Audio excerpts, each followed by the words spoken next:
Hello friends, study with Krishna channel में एक बार आपका फिर स्वागत है। भूगोल का एक बहुत ही महत्वपूर्ण टॉपिक है जलवायु विज्ञान। इसमें हम क्लाइमेट के विषय में डिस्कशन करेंगे और ये एक बड़ा टॉपिक है, प्री एग्ज़ाम और मेंस एग्ज़ाम दोनों के दृष्टिकोण से बहुत ही महत्वपूर्ण है। जलवायु विज्ञान को हम अलग से एक प्लेलिस्ट में पूरा डिस्कशन शुरू करेंगे। इसमें वर्ल्ड की जलवायु और इंडिया का जो मानसून है इसको पूरा एक कंप्लीट अध्ययन करेंगे। इसको पहले चैप्टर से लेके आखिरी चैप्टर तक पूरा कंटिन्यू इसको डिस्कशन करेंगे। और यदि आप चाहते हैं कि क्लाइमेटोलॉजी पूरी तरीके से आपको समझ में आ जाए तो इसको फिर क्रम से आपको पढ़ना होगा। पहले चैप्टर से क्रमानुसार चैप्टर्स का एक इसमें क्रम होता है। अगर आप बीच के स्किप करेंगे या वीडियो को कंप्लीट नहीं देखेंगे तो क्लाइमेटोलॉजी आपके समझ में नहीं आएगी, क्योंकि ये विज्ञान से बहुत ही ज़्यादा निकट पार्ट है। इसीलिए इसको जलवायु विज्ञान क्लाइमेटोलॉजी कहा गया है। अब यहाँ पर जो शब्द हैं क्लाइमेट या जलवायु, सबसे पहले हम उसको आज समझेंगे, इसका परिचय लेंगे और इसी क्लास में हम ये डिसाइड करेंगे कि जलवायु विज्ञान को हमको किस तरीके से पढ़ना है, कौन कौन से आयामों से पढ़ना है और उसका पूरा एक रणनीति क्या होगा। तो देखिए, सबसे पहले हम जलवायु पे बात कर लेते हैं कि जलवायु क्या है। जलवायु, क्लाइमेट, देखिए तीन शब्द आप सुनते हैं। एक शब्द आप सुनते हैं मौसम यानी वेदर, और एक आप सुनते हैं ऋतु यानी सीजन, और एक शब्द जो हम आज डिस्कस करेंगे जलवायु यानी क्लाइमेट। तीनों ही चीज़ें एक चीज़ से रिलेटेड हैं, एक दूसरे से रिलेटेड हैं, लेकिन तीनों में बेसिक अंतर है। इस अंतर को हम समझेंगे और फिर हम देखेंगे कि आखिर जलवायु क्या है और किस प्रकार से इसे हमें पढ़ना होगा।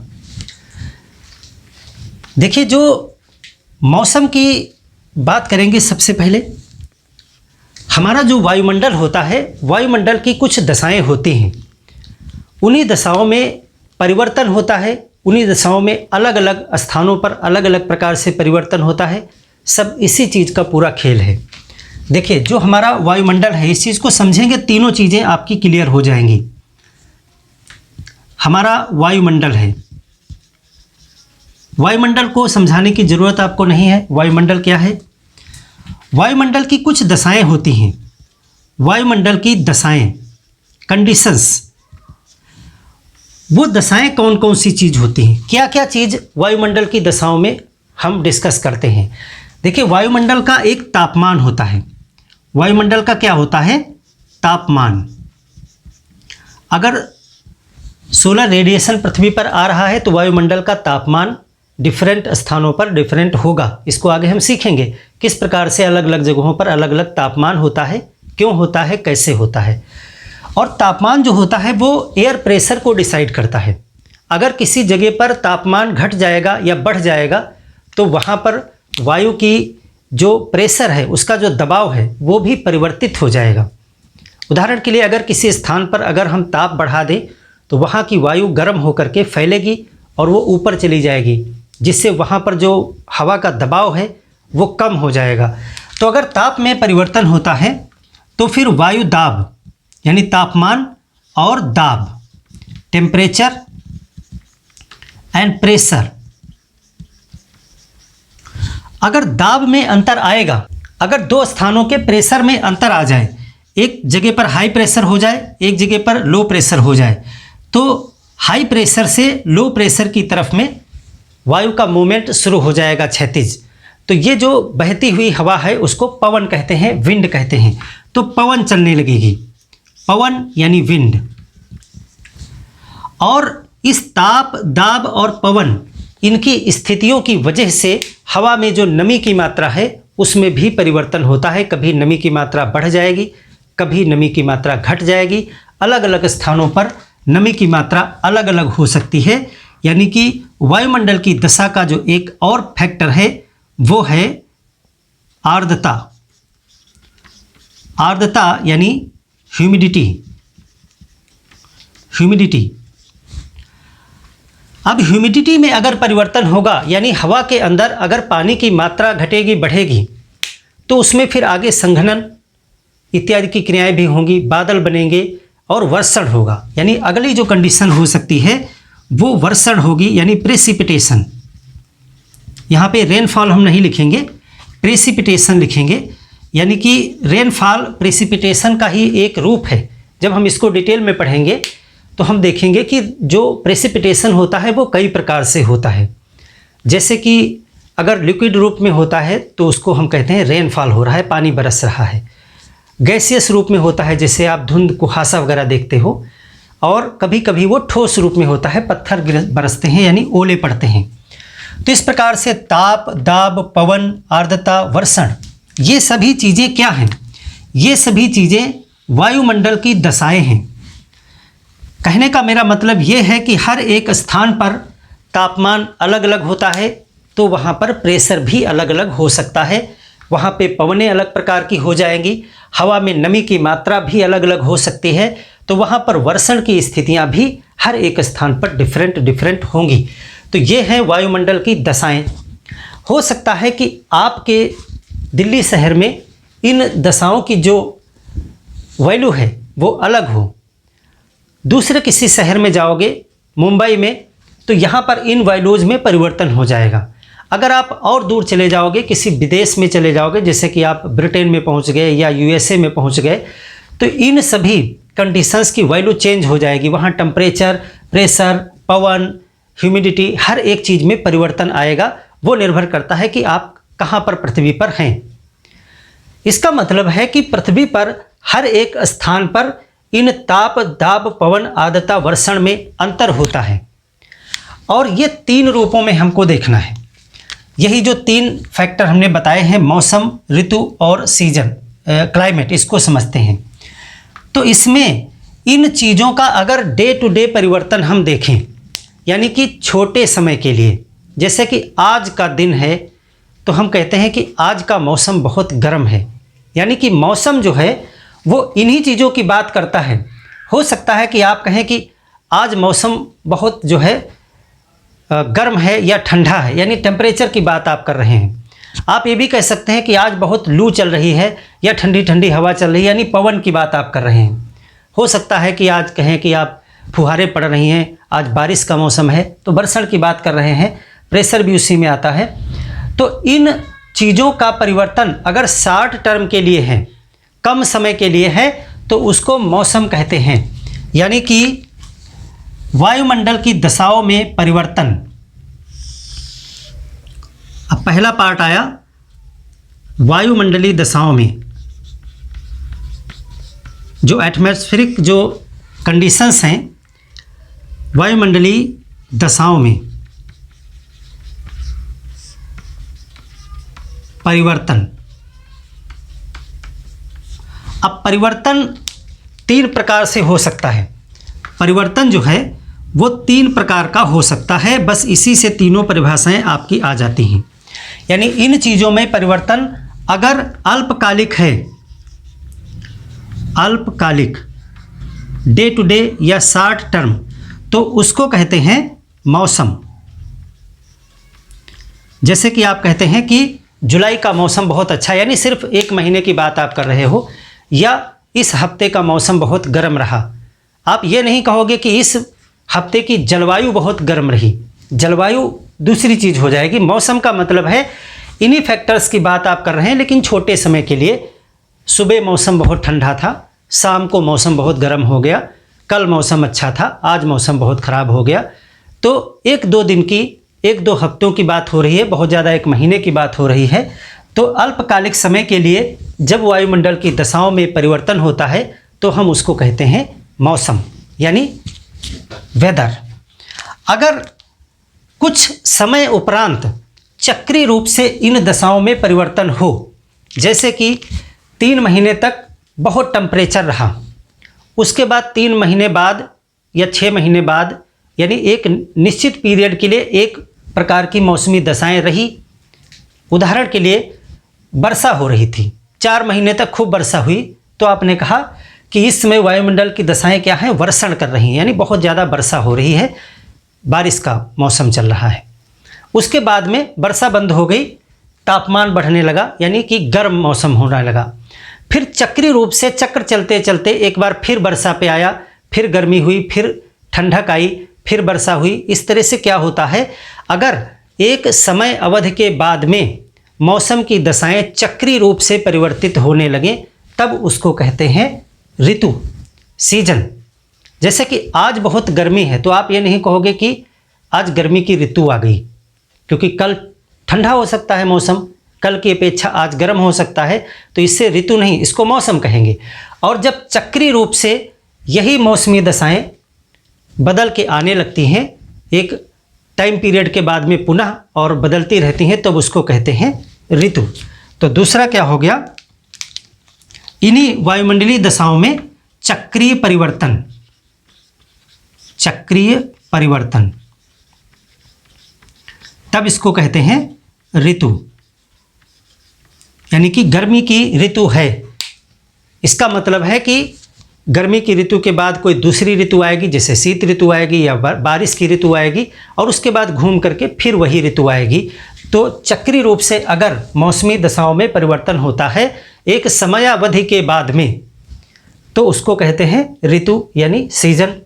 अब जलवायु क्या है, जलवायु एक दीर्घकालिक समय में, जैसे कि 30 साल 32 साल का एवरेज, किसी एक भौगोलिक क्षेत्र में एक लंबे समय से जो मौसम की दशाएं हैं उसका एवरेज, औसत। जैसे कि हम अगर कहें कि भारत में क्या होता है, भारत में कभी जाड़ा पड़ने लगता है, साल में एक बार जाड़ा पड़ता है, साल में एक बार बारिश होती है 2-3-4 महीने के लिए, साल में गर्मी भी बहुत होती है। लेकिन भारत की जलवायु को क्या कहेंगे, क्या गर्म जलवायु कहेंगे या ठंडी जलवायु कहेंगे या क्या कहेंगे, बारिश वाली जलवायु कहेंगे। चूँकि ये 32 साल का 30-32 साल का एवरेज आपको निकालना है, तो एवरेज रूप से, औसत रूप से इसमें से क्या निकलेगा उसे कहेंगे उस क्षेत्र की जलवायु। यानी एक भौगोलिक क्षेत्र का एक लंबे पीरियड में मौसमी दशाओं का, यानी इन जो वायुमंडल की दशाओं का औसत होता है, एवरेज होता है, उसको उस क्षेत्र की जलवायु कहा जाता है। भले ही भारत में हर साल ठंडक पड़ती है, लेकिन भारत की जलवायु शीत नहीं है। हाँ, ये लंबे पीरियड यानी 10 महीने अगर ठंडक पड़ती हर साल, तो फिर जब हम 30 साल का एवरेज निकालते तो उसमें ठंडक ज़्यादा निकलती, तब हम कहते भारत की जलवायु ठंडी है। लेकिन भारत की जलवायु दूसरे प्रकार की है, उसको हम आगे डिस्कस करेंगे। तो एक लंबे पीरियड में जब हम वायुमंडलीय दशाओं का एवरेज निकालते हैं कि आखिर यहाँ पर किस प्रकार का मौसम है एक लंबे समय के लिए, तब हम उसे कहते हैं जलवायु। यानी कि वायुमंडलीय दशाओं में जो परिवर्तन होता है उसका एक दीर्घकालिक औसत। तो इसको क्या लिखेंगे, दीर्घकालिक, दीर्घकालिक मौसमी दशाओं का औसत। औसत निकालिए कि मौसम कैसा रहा लगभग 30 से 32 वर्ष, लगभग 30 से 32 वर्ष का कम से कम आप एवरेज निकालें, और तब जो एवरेज निकल के आए उसे कहेंगे कि उस क्षेत्र की जलवायु है, यानी क्लाइमेट है। अब तीनों चीज़ों को आप शार्ट में एक साथ समझ लें और इसमें अंतर क्या है। दशाएं तो यही रहेंगी। वायुमंडलीय दशाओं का एक अल्पकालिक परिवर्तन मौसम कहलाता है। एक चक्रीय, एक निश्चित समय बाद चक्र चलने लगे कि गर्मी, गर्मी के बाद ठंडक, ठंडक के बाद कुछ और, तो उस तरह से अगर चक्रीय रूप में मौसमी दशाओं का बार बार वही परिवर्तन आता है घूम करके, तो उसे ऋतु कहते हैं, ऋतु परिवर्तन कहते हैं। और इन्हीं दशाओं का एक लंबे समय का एवरेज निकालते हैं कि आखिर यहाँ की जो यहाँ का मौसम कैसा है। बात मौसम की ही हो रही है, लेकिन ये बहुत लंबे समय तक का एवरेज। उदाहरण के लिए अगर किसी एक देश की बात कर लें तो वहाँ पर गर्मी भी होती है, वहाँ पे ठंडक भी होती है, दोनों चीज़ें अगर वहाँ पर रहती हैं। लेकिन आप जब गर्मी आता है तो कहते हैं गर्मी का मौसम है, जब ठंडक आता है तो आप कहते हैं ठंडक का मौसम है। लेकिन यहाँ की जलवायु क्या होगी, गर्म या ठंडी, तो फिर हम 30 साल का एवरेज निकालेंगे, 30 साल में ठंडक ज़्यादा है या गर्मी ज़्यादा है, तो उससे पता चलेगा कि वहाँ की जलवायु एवरेज रूप से गर्म है या ठंडी है। तो जलवायु एक दीर्घकालिक मौसमी दशाएं हैं और मौसम एक अल्पकालिक वायुमंडलीय दशाएं हैं, और ये चक्रीय रूप से जो मौसम आता है उसे ऋतु कहा जाता है। तो आशा है आप वेदर, सीजन और क्लाइमेट को समझ गए होंगे। अब हमारा जो टॉपिक लिखा हुआ पर है क्लाइमेटोलॉजी, यानी जलवायु का अध्ययन। जलवायु का अध्ययन जो किया जाता है उसके अंतर्गत एक सिस्टमेटिक तरीका होता है। उसी सिस्टमेटिक तरीके को हम डिस्कस करेंगे कि आखिर हमको इन चीज़ में क्या पढ़ना है और कैसे पढ़ना है।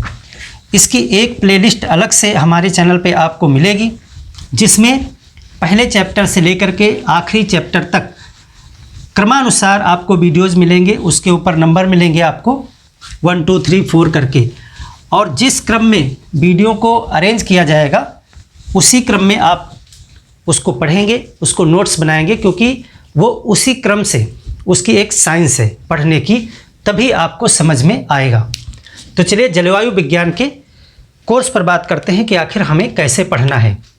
देखिए, जितना भी हमने बताया है वो कैसे होता है इसको पहले समझेंगे, तभी आपको समझ में आएगा कि हमको कैसे पढ़ना है।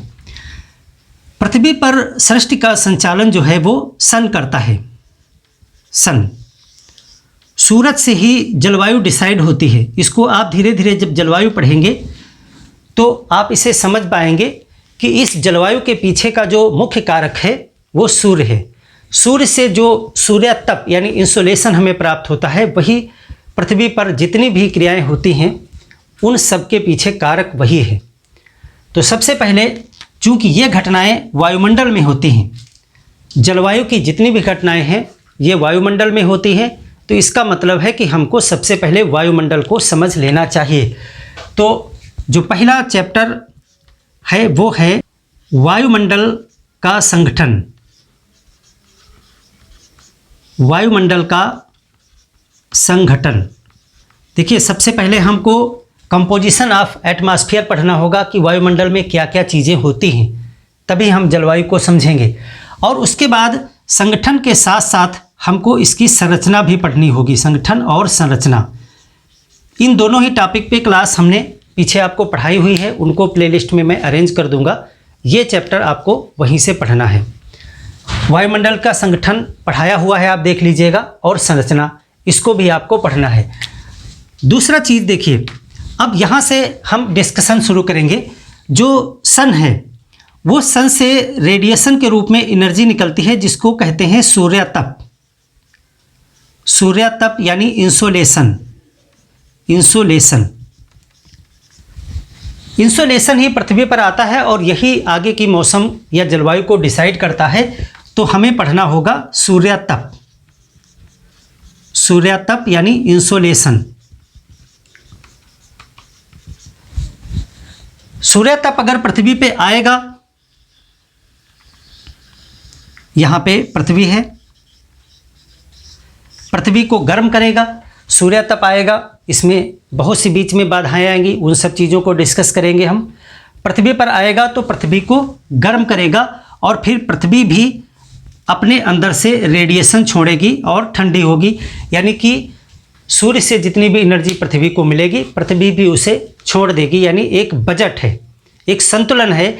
तो हमें सूर्यातप पढ़ना है और सूर्यातप के साथ साथ में हमें पढ़ना है हीट बजट, यानी पृथ्वी का हीट बजट, उष्मा बजट। बजट पढ़ना पड़ेगा। इसके बाद में इस सब प्रक्रिया के दौरान, यानी जो सूरज से पृथ्वी तक आती है हीट या एनर्जी, और पृथ्वी जो एनर्जी बाद में इमिट करती है, इसकी वजह से क्या होता है, वायुमंडल गर्म हो जाता है। पृथ्वी पर जब सूर्य की किरणें आती हैं तो वायुमंडल गर्म हो जाता है। दोनों तरीके से, पृथ्वी पर जब सूर्य की किरणें आती हैं, रेडिएशन आता है, तब भी कुछ मात्रा में वायुमंडल गर्म हो जाता है, और उसके बाद में पृथ्वी गर्म होती है, फिर ये दीर्घ तरंगों के रूप में जब रेडिएशन छोड़ती है तो उससे भी वायुमंडल गर्म होता है। वायुमंडल के गर्म होने से आगे की प्रक्रियाएं शुरू हो जाती हैं, यानी दबाव में परिवर्तन होने लगता है।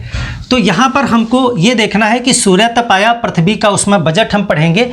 इसके बाद हम पढ़ेंगे तापमान, तापमान और वायुमंडल का गर्म होना, वायुमंडल का गर्म होना। कैसे कैसे वायुमंडल जो है गर्म हो जाता है। अब अगर वायुमंडल गर्म होगा यानी टेम्परेचर में परिवर्तन होगा तो फिर वायु के दाब में भी परिवर्तन होगा। जहाँ पे सूर्य की किरणें पड़ेंगी, यहाँ पे देखिए चित्र में समझें आप, अगर यहाँ पे सूर्य की किरणें पड़ेंगी तो यहाँ पर हवा गर्म हो जाएगी और हवा ऊपर की तरफ उठेगी, ऊपर की तरफ जाएगी और बहुत ऊंचे जा नहीं सकती है, तो फिर वो क्षोभ मंडल के पास से किसी तरफ मुड़ेगी और फिर वापस आएगी पृथ्वी पर ही, फिर पृथ्वी पर वापस आएगी। तो जहाँ से हवा उठेगी वहाँ पर चूँकि ताप बढ़ रहा है, हवा गर्म होकर के ऊपर जा रही है, तो वहाँ का दाब जो है, प्रेशर कम हो जाएगा, यानी कि यहाँ पर लो प्रेशर आ जाएगा और यहाँ पर जहाँ एयर उतरेगी जाके वहाँ पे हाई प्रेशर बन जाएगा। यानी कि ताप घटने और बढ़ने की वजह से वायु दाब में भी परिवर्तन होगा। तो तापमान और वायुमंडल का गर्म होना, उसके बाद हमको पढ़ना पड़ेगा वायु दाब, यानी कि वायु का दाब का कॉन्सेप्ट क्या है एवं वायु दाब पेटियाँ, वायु दाब पेटियाँ, वायु दाब की पेटियाँ डेवलप होंगी, यानी कुछ क्षेत्रों में वायु दाब अधिक होगा, कुछ क्षेत्रों में वायु दाब कम हो जाएगा। अगर वायु दाब में परिवर्तन होगा तो फिर प्रेशर ग्रेडियंट बनेगा, यानी कि अगर एक जगह पर हाई प्रेशर होगा और एक जगह पर लो प्रेशर होगा, तो जहाँ पर हाई प्रेशर है वहाँ से हवा का मूवमेंट लो प्रेशर की तरफ होने लगेगा, क्योंकि प्रकृति का नियम है संतुलन बनाए रखना। तो हाई प्रेशर वाले स्थान से हवा का मूवमेंट लो प्रेशर जहाँ पे स्थान खाली है उधर होने लगेगा। यानी कि इसका मतलब है कि हाई प्रेशर से लो प्रेशर की तरफ में प्रेशर ग्रेडियंट का, यानी कि दाब प्रवणता का जनन होगा और उसकी वजह से पवन यानी विंड का संचार होने लगेगा, विंड बनेगी। तो देखिए वायु दाब और वायु दाब की पेटियाँ, इसको पढ़ने के बाद में हमको पढ़ना पड़ेगा कि हवा का सर्कुलेशन कैसे होता है, यानी कि वायु का परिसंचरण, वायु का परिसंचरण, वायु का परिसंचरण, यानी कि हमको पढ़ना होगा पवने, विंड्स, किस प्रकार से हवा चलने लगती है और वायु का परिसंचरण होने लगता है। यहाँ हाई प्रेशर से लो प्रेशर की तरफ विंड मूव होने लगेगी। तो ये है आपका एक संचरण होने लगेगा वायु का। कई प्रकार की पवनें हैं, उन पे हम बात करेंगे। अब देखिए, अगर किसी भी स्थान पर हीट बढ़ेगी तो वहाँ पर जल का वाष्पीकरण भी होगा, यानी कि जहाँ पर सूर्य तप अधिक मिल रहा है वहाँ से वायु में नमी की मात्रा भी बढ़ेगी, वायु में नमी की मात्रा बढ़ेगी और चूँकि हवा ऊपर जाएगी तो उस नमी को ऊपर लेकर के जाएगी। और हम तापमान वाले चैप्टर में पढ़ेंगे कि किस प्रकार से ऊपर जाने पर तापमान कम पड़ता है, तो फिर ऊपर जाने पर वो हवा ठंडी होने लगेगी। अगर ठंडी होगी तो उसके अंदर जो जलवाष्प जा रही है वो फिर यहाँ पर बादलों का निर्माण करेगी और बादल वहाँ पर संघनन होगा। जब ताप और कम होगा, संघनन होगा और उसकी वजह से वर्षण होने लगेगा, ओले पड़ेंगे, कुहासा बनेगा, यानी कि वर्षण आपको पढ़ना पड़ेगा। तो वायु का परिसंचरण होगा, यानी वायु चलेगी, ऊर्ध्वाधर भी चलेगी, क्षैतिज भी चलेगी, उसको अलग अलग नामों से हम पढ़ेंगे, जैसे कि पवने पढ़ेंगे, उसी प्रकार से हम जेट स्ट्रीम भी पढ़ेंगे। जेट स्ट्रीम कहाँ है? देखिए, पवन यहाँ धरातल के निकट चल रही है और ये जो क्षैतिज रूप से हवा चल रही है इसको कहते हैं जेट, जेट धारा। तो यहाँ पे जेट स्ट्रीम को हम पढ़ेंगे। जेट स्ट्रीम को पढ़ने के बाद में आप पढ़ेंगे कि नमी क्या है, क्योंकि अब यहाँ पर बात आ गई कि इस हवा में नमी भी होगी, चूँकि गर्म होगी हवा तो अपने साथ पानी को लेकर के जाएगी वो वाष्पीकरण करके। तो फिर आपको पढ़ना होगा कि यहाँ पर आर्द्रता क्या है, आर्द्रता यानी ह्यूमिडिटी। ह्यूमिडिटी के बाद में आपको पता है कि अगर आर्द्र वायु यानी नम वायु ऊपर जाएगी तो ऊपर जाने पर ताप कम पड़ेगा तो बादलों का निर्माण होगा, ताप और कम पड़ेगा तो फिर वो बादल जम करके फिर गुरुत्वाकर्षण के प्रभाव की वजह से वो पानी नीचे आने लगेगा, यानी वर्षण होगा। तो आर्द्रता पढ़ेंगे, इसके बाद में आपको पढ़ना होगा बादल यानी क्लाउड्स, और फिर हम पढ़ेंगे वर्षण। वर्षण कई प्रकार का होता है, यानी प्रेसिपिटेशन। कई प्रकार से वर्षण होगा, ठोस रूप में होगा, आपने देखा होगा कभी ओले पड़ने लगते हैं, पत्थर पड़ने लगते हैं ठोस रूप में, कभी आप गैसियस रूप में देखोगे, जैसे कुहासा छा गया, धुंध आप देखते हैं, पाला पड़ रहा है, और लिक्विड रूप में भी देखोगे, तरल रूप में देखोगे, जैसे बारिश हो रही है, धुआंधार बारिश हो रही है, तो आप वर्षण को भी पढ़ोगे। वर्षण पढ़ने के बाद में आप देख रहे हो यहाँ पर एक हवा की एक बहुत बड़े एरिया में वायु की राशि बन जाती है। ये एक जो लंबे एरिया में एक वायु होती है जिसका मौसमी दशाएं एक प्रकार की होती हैं, यानी कि वो या तो गर्म है या तो ठंडी है, यानी कि उसमें ताप दाब इस तरह की जो कंडीशंस होती हैं वो एक जैसी होती हैं। तो एक एरिया में, एक बड़े क्षेत्र में एक वायु जिसकी मौसमी दशाएं या वायुमंडलीय दशाएं एक प्रकार की होती हैं उसको एक वायु राशि कहा जाता है, यानी वायु राशियाँ आप पढ़ोगे। इसके बाद में वायु राशियाँ क्या होती हैं, वायु राशियाँ, इससे रिलेटेड हमारे कौन कौन से मौसम हैं, किस प्रकार से, इसको हम पढ़ेंगे। वायु राशियाँ पढ़ोगे, फिर आप देखोगे कि वाताग्र जनन होता है। वाताग्र यानी कि एक प्रकार की वायु का जो अग्रभाग होता है, फ्रंट होता है, वो बनेगा, यानी वाताग्र जनन आप पढ़ोगे। जैसे कि एक ठंडी हवा है, एक गर्म हवा है, इनके आगे फ्रंट जो होते हैं टकराते हैं, किस प्रकार से मौसमों में परिवर्तन होता है, तो आप वाताग्र जनन पढ़ोगे। इसके बाद में आप देखोगे कि चक्रवात का निर्माण होगा। चक्रवात का निर्माण, जब आप देखोगे कि हवा एक स्थान से उठेगी दूसरे स्थान पे जाकर के उतरेगी, कहीं आप देखोगे कि इधर से भी हवा उठेगी और यहाँ आकर के उतरेगी, फिर इस तरह देखोगे कि किस प्रकार से कुछ ऐसी सिचुएशंस बनेगी पृथ्वी पर कई स्थानों पर, कुछ अक्षांशों पर, कि वहाँ पर साइक्लोन का निर्माण हो जाएगा। तो आपको साइक्लोन पढ़ना है आपके सिलेबस में। तो आप देखोगे कि चक्रवात बनने लगेंगे, इन्हीं की वजह से वायु राशियाँ और जो ये त्रिकोशीय संरचना, ये जो संचरण होने लगेगा, इस प्रकार से कोष बना करके 3 बन जाते हैं, जिससे एक संचरण होने लगेगा वायु का। उसकी वजह से आप वायु राशियाँ एवं आप देखोगे एक त्रिकोशीय संचरण, इसको डिस्कस करेंगे। और फिर आप देखोगे वाताग्र जनन, चक्रवात, और चक्रवात अगर है तो फिर प्रतिचक्रवात भी आपको पढ़ना होगा। प्रतिचक्रवात यानी साइक्लोन और एंटी साइक्लोन, इसको हम डिस्कस करेंगे। अब अगर इतनी चीज़ को हमने डिस्कस कर लिया है तो यहाँ पर एक चीज़ आपको समझ में आ गई होगी कि पृथ्वी पर वायुमंडल की दशाएं एक जैसी नहीं हो सकती हैं, क्योंकि हमने यहाँ पर सूरज से स्टार्ट किया था। सूरज की गर्मी की वजह से ही ये सारी चीज़ें स्टार्ट हुई। तो हर एक जगह पर सूर्य की जो हीट है, जो इंसुलेशन है, वो बराबर नहीं है, यानी कि मौसम की दशाएं हर एक स्थान पर एक जैसी नहीं हो सकती हैं। तो अगर मौसम की दशाएं एक जैसी नहीं हो सकती हैं तो फिर दीर्घकालिक रूप में उनका औसत भी एक जैसा नहीं हो सकता है।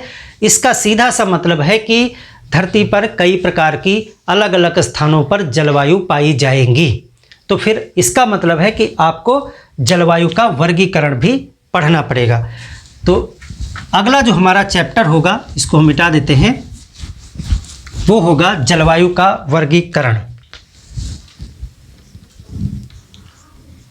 पूरे विश्व में जलवायु का वर्गीकरण क्या होगा? अगर जलवायु का वर्गीकरण होगा तो फिर पूरे के पूरे जो वर्ल्ड है उस पे जलवायु प्रदेश बनेंगे। जलवायु प्रदेश यानी एक जैसे जलवायु वाले क्षेत्र। तो ये आपका टॉपिक होगा, जलवायु का वर्गीकरण और जलवायु प्रदेश। अब देखिए, इतने से आपने पूरा जलवायु को समझ लिया है, तो जलवायु में क्या परिवर्तन नहीं होगा? यानी कि कुछ ऐसी कंडीशंस आज वर्तमान में विश्व में बनती जा रही हैं जिसकी वजह से जो नेचुरल क्लाइमेट है उसमें परिवर्तन हो रहा है। यानी कि हमको लगता है कि यहाँ पर ठंडी जलवायु है या गर्म जलवायु है या किस प्रकार की जलवायु है, प्राकृतिक रूप से ऐसी होनी चाहिए, लेकिन मानवीय क्रियाओं की वजह से जलवायु में कुछ परिवर्तन होता जा रहा है। यानी कि अगला जो टॉपिक हमें पढ़ना है वो है जलवायु परिवर्तन। जलवायु परिवर्तन वो कौन सी कंडीशंस हैं जहाँ पे जलवायु परिवर्तित हो रही है। अब आते हैं हम भारत में, जो कि विश्व की जलवायु पूरा डिस्कस करने के बाद में, ये सभी चीज़ें समझ लेने के बाद में आपको पढ़ना है कि इसको भारत पे अप्लाई करना है। तो हम पढ़ेंगे भारत की जलवायु। भारत की जलवायु, और भारत की जलवायु के अंतर्गत हम बहुत सी बातों पर डिस्कशन करेंगे, जैसे कि भारत की जो मानसून कंडीशंस हैं, मानसून कैसे उत्पन्न होता है, उसके क्या सिद्धांत हैं। यानी कि हम पढ़ेंगे मानसून की उत्पत्ति एवं क्रियाविधि, मैकेनिज्म। मानसून कैसे बनता है और उसकी मैकेनिज्म क्या है, किस प्रकार से वो कार्य करता है, इस पे हम बात करेंगे। क्योंकि भारत की जलवायु पढ़ना है तो आपको मानसून पढ़ना पड़ेगा। फिर हम भारत की जलवायु की विशेषताएं भी पढ़ेंगे, क्योंकि भारत की जलवायु की कुछ अलग विशेषताएं हैं जो विश्व में अनोखी हैं। तो हम भारत की जलवायु की विशेषताएं पढ़ेंगे। भारत की जलवायु की विशेषताएं एवं प्रभावित करने वाले कारक, कौन से फैक्टर्स हैं जो उसे प्रभावित करते हैं, प्रभावित करने वाले कारक, इस पे बात करेंगे। और फिर हम देखेंगे भारत की ऋतुएं, भारत की ऋतुएं एवं वर्षा। और इसके बाद में हम डिस्कस करेंगे कि आखिर इन सब चीज़ों का पढ़ने का मतलब क्या है, यानी अप्लाइड क्लाइमेटोलॉजी क्या है, व्यवहारिक जलवायु विज्ञान। व्यवहार में इसे कैसे हम पढ़ेंगे, व्यवहारिक जलवायु विज्ञान। उपयोग क्या है इसका, इतना सब मेहनत करने का हमारे जीवन पे, जनजीवन पे क्या इसके प्रभाव हैं, इन सब चीज़ों पर बात करेंगे। और फिर हम चैप्टर यहाँ पे लिख लेते हैं अन्य। अगर इससे रिलेटेड कोई भी चीज़ें और बच रही हैं जलवायु में जो अभी नहीं आ रही दिमाग में, उन सबको भी हम इसी में शामिल करेंगे।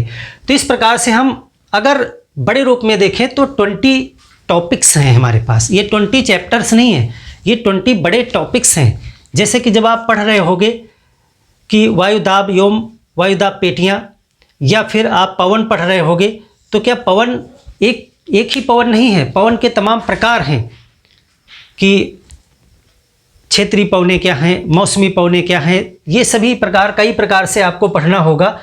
तो ये 20 बड़े टॉपिक हैं, इनको हम एक एक करके डिस्कशन करेंगे, पूरा डिटेल में करेंगे, नोट्स बनाते हुए चलेंगे। तो फ्रेंड्स, अगली क्लास में हम शुरू करेंगे पहले एक चैप्टर से और फिर आगे उसको बराबर कंटिन्यू करेंगे। तो मिलते हैं एक और बेहतर क्लास में, तब तक के लिए धन्यवाद।